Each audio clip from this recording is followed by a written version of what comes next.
आशीर्वाद देने आए हैं या जीवन दान मांगने? आपके 4 पुत्रों का जीवन तो पहले ही दान में दे चुका हूं आपको।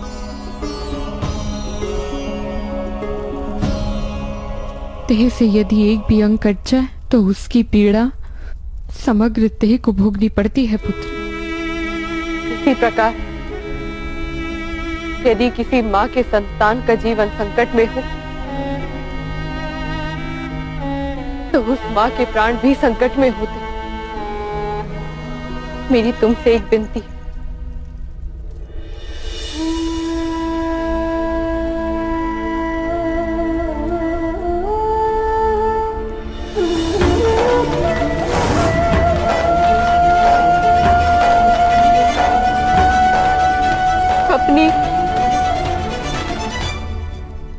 अपनी मां पर एक कृपा कर दो पुत्र।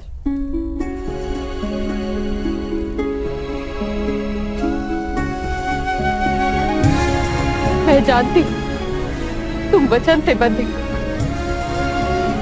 इसलिए तुम्हें तुम्हारा वचन तोड़ने को नहीं कहूं, किंतु प्रति क्षण मृत्यु के आभास से तो अच्छा होगा कि मैं इसी क्षण मर जाऊं।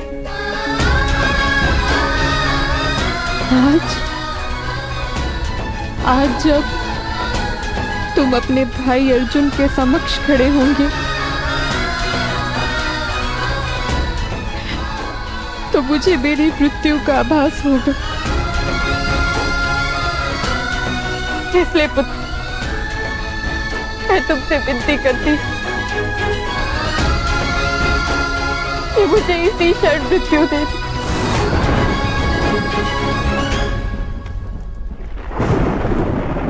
क्या कह रही माता?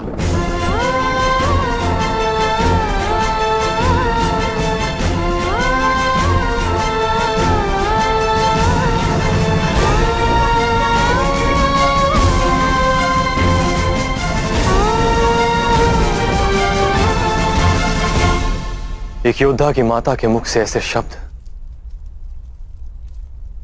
शोभा नहीं देते राजमाता। इस रणभूमि में जाने कितनी ही माताओं के कितने ही पुत्रों की बलि चढ़ गई, उनका रुदन स्मरण कीजिए।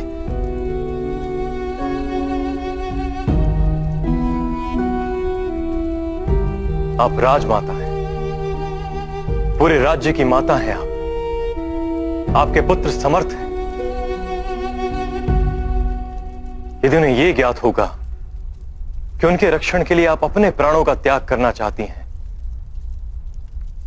तो उनके सामर्थ्य को लांछन लगेगा।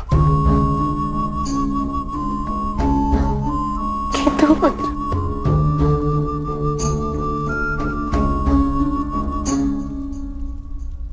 माता पुत्र की शक्ति होती है, उसका विश्वास होती है। मैं आपसे विनती करता हूं, अपने पुत्र को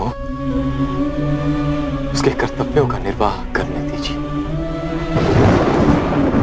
किंतु आपके पुत्र को उसके वचन का स्मरण रहेगा।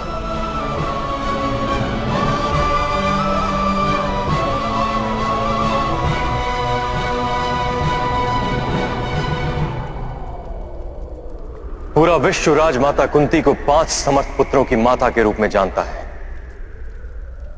इस युद्ध के अंत में भी यही सत्य रहेगा।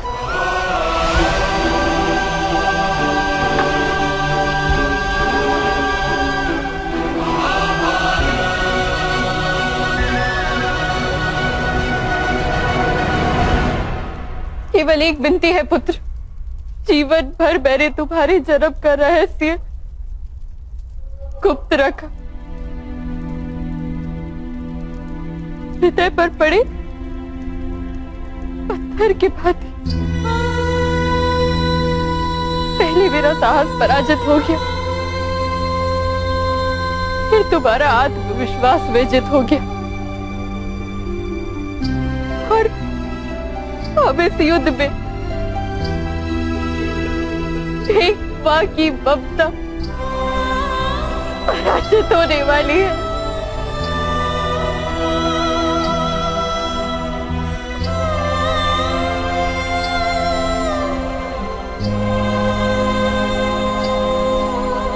इसलिए मैं तुमसे विनती करती हूँ पुत्र कि इस युद्ध के पश्चात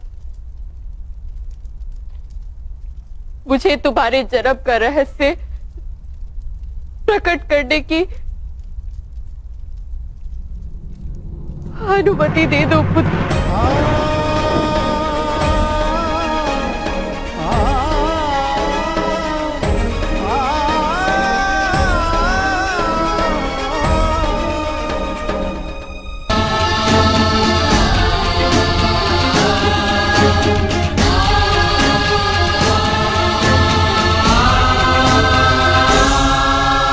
आपके शब्दों से ऐसा प्रतीत हो रहा है राजमाता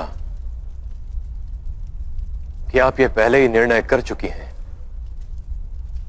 कि इस युद्ध में मेरी ही मृत्यु होगी। नहीं पुत्र, क्योंकि यदि अर्जुन की मृत्यु होगी अब आपके 5वें पुत्र के रूप में मुझे तो प्रकट होना ही था।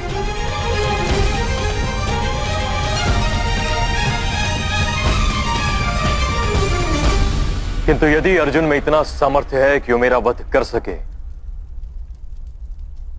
तो मैं आपको अनुमति देता हूं कि मेरी मृत्यु के पश्चात आपके पुत्र मेरा अंतिम संस्कार एक शत्रु के रूप में नहीं, एक भाई के रूप में कर सकेंगे।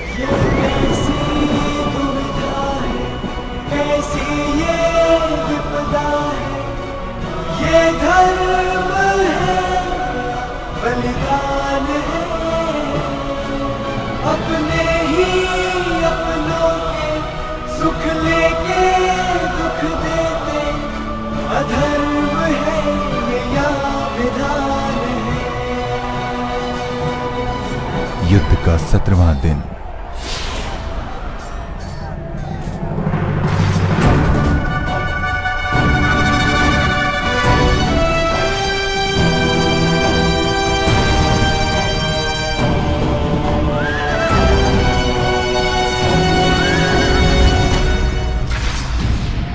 पधारिए अंगराज,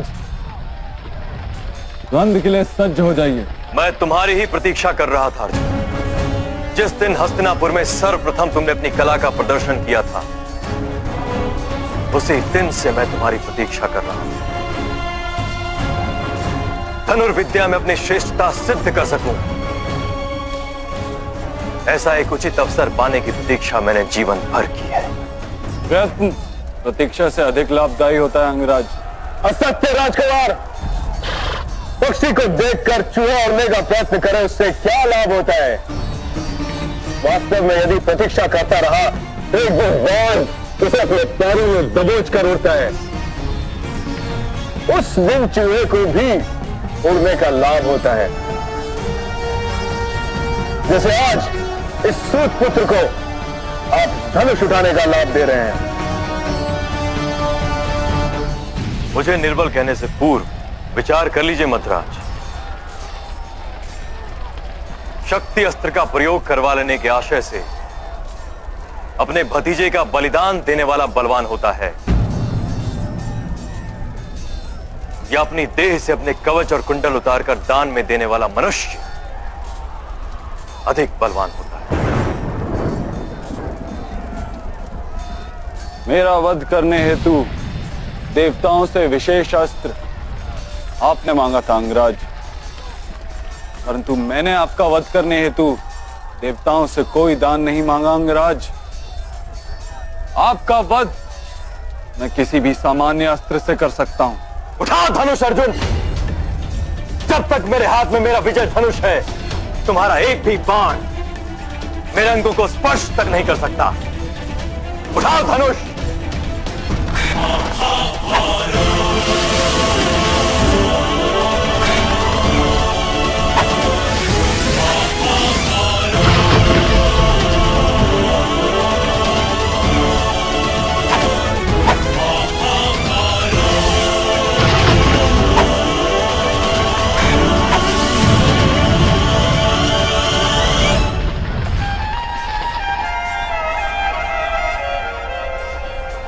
मेरे बच्चे, तुम्हारा मित्र नागराज तक्षक को निमंत्रण क्यों नहीं दे रहा है?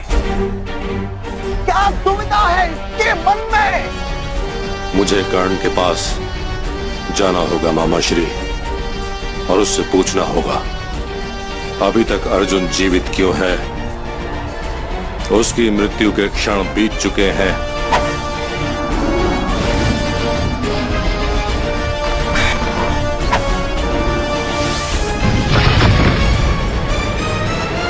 सूर्य की ओर जल फेंकने से सूर्य नहीं बुझ जाता अर्जुन।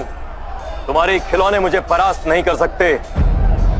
किसी दिव्यास्त्र का प्रयोग करो, यदि दिव्यास्त्रों का शिक्षण प्राप्त किया हो तो। जिनके सामर्थ्य में दिव्यता होती है वो शस्त्रों में दिव्यता नहीं ढूंढते अंगराज।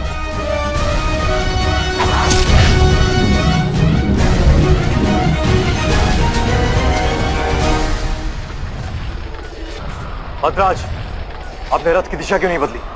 दिशा बदलता तो उस छत्र के स्थान पर तुम्हारा मस्तक होता। अपनी पराजय का दोष सारथी को मत दो, तुम्हारा ज्ञान ही अपूर्ण है। तुम क्या राजकुमार अर्जुन से प्रतियोगिता करोगे? गला फुलाकर मेंढक कभी बैल से द्वंद्व करने योग्य नहीं हो जाता। इस बात को मान लो और क्षमा मांगकर अपनी शिविर की ओर जाओ।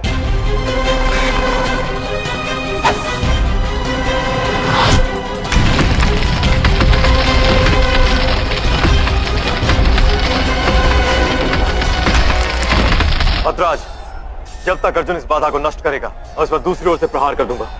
रथ उस दिशा में ले चलिए। वो दिशा स्वर्ग की ओर नहीं जाती कर्ण,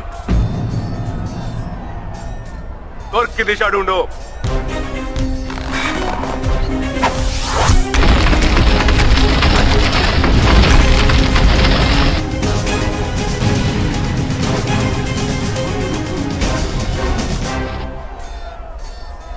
पाताल में भी जाओगे तो अर्जुन का रथ तुम्हारे सामने खड़ा होगा।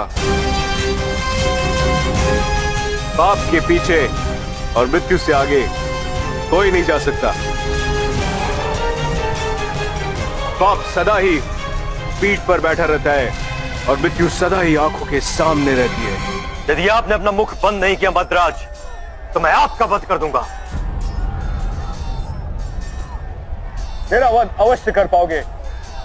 मेरे हाथ में शस्त्र नहीं है, किंतु जिसके हाथ में शस्त्र है उसका तो वध नहीं कर पा रहे हो। राजकुमार अर्जुन, मेरे इस बालक को आपके धनुष से डर लगता है। कृपया करके धनुष छोड़ दीजिए।